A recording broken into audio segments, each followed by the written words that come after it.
Curious if your device supports modern standby mode? Here's a quick guide to check in Windows 11, HES.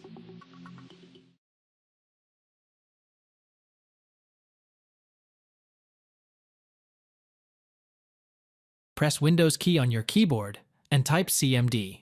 Then, select the Command Prompt app from the search results, as shown below.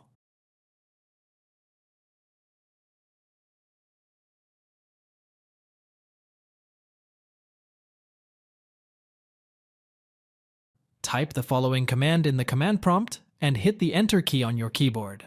Power CFG. After executing the above command, it will display all the sleep states that are available on your system.